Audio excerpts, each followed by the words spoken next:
it's Christina and we're talking test tips. And today we're going to talk about whether or not you should still take the SAT and or the ACT.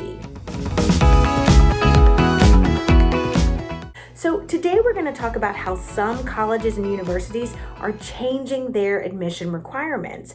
Some are allowing for testing optional applications, and this can create more questions than it actually answers. And the big one being, should you still take the SAT and or the ACT? So I'd like to talk about a cause and effect relationship that I have seen before. So when the Common App was first made available, it was revolutionary. A student could fill out this one form and it was all or most of what you needed to apply to the school. Well, this greatly eased the difficulty for students when it came to applying to multiple schools, and thus, students began applying to 3 times as many schools as they had in the past. However, just because it was easier to apply to a school, it did not mean that it was easier to get in. And we are seeing this very similar situation right now. Many schools have reduced their testing requirements and allowed for testing optional application, but this does not mean that it will be easier to get in. Oh no, just because a test score is not required, it does not mean that the school will be easier to get into. So schools are not changing how many students or the quality of students that are admitted. In fact, what we're probably going to see is that the percent admittance goes down. So percent admittance is determined by the total number of students admitted divided by the total number of applicants. So if a school is not admitting more students, but more students are applying, right?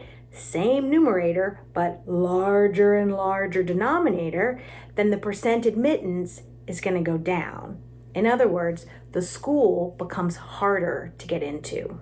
So, what does this mean for you? Well, this means that applying with a test score, even if it's optional, is just one way to distinguish yourself from the other applicants. It provides the school with a fuller picture of you and your academic abilities. Look, schools will know what tests are and were available at what times, even if it varies by state.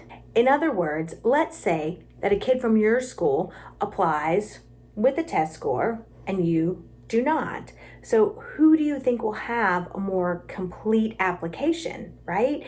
Think of it like the other student is providing yet another piece of information, even if it's not required. Additionally, if you're thinking of applying for a scholarship, they will likely still have testing requirements.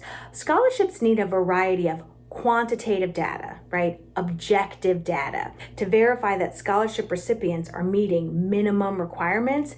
So choosing not to take the SAT or the ACT could make these scholarship opportunities unavailable to you. So the takeaway here is that if you can take a test, then you should. So we know that a lot is changing and changing week by week. So you want to make sure that you are checking the SAT and the ACT website for overall testing timeline, changes in registration, or other policies. And additionally, you want to monitor your individual testing site. So as different regions are making distinct decisions, it's important to know what's happening at your specific testing location.